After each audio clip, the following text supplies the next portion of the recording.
twongeye twagarutse ku kibuga cy'imirwano aho intambara ihuza Uburusiya na Ukraine ikomeje mu gihe abayobozi b'ibihugu bitatu by'Uburayi bikomeye bamaze kugera mu murwa mukuru wa Ukraine ariwo Kiev mu kwereka icyo gihugu ko bifatanyije nacyo mu ntambara kiri kurwanamo n'Uburusiya. Abayobozi ni Perezida Emmanuel Macron w'Ubufaransa, Chancelier w'Ubudage Olaf Scholz na Ministre w'Intebe w'Ubutaliyane Mario Draghi. Abo bayobozi bageze muri Ukraine bagiye muri gari ya moshi yahagurutse muri Polonye mu ijoro ryo kuwa gatatu rishyira kuri uyu wa kane.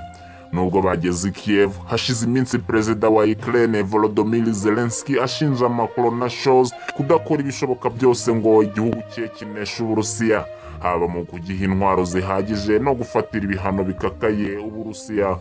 Macron yijeje Ukraine ubufasha bwose bushoboka bw'Ubufaransa kandi abwira abaturage b'icyo gihugu ko babari inyuma. Yabivugiye mu mujyi wa Irpin uri mu marembo ya Kiev. Biteganyijwe ko aba bayobozi bagirana ibiganiro na Zelensky bagasura ahiciwe abanya-Ukraine mu ntambara bamazemo amezi 4 n'Uburusiya. Amakuru mashya TV. Kanda handitse subscribe niba utarabikora, uraduteye inkunga yo kujya tukugezaho amakuru mashya buri gihe.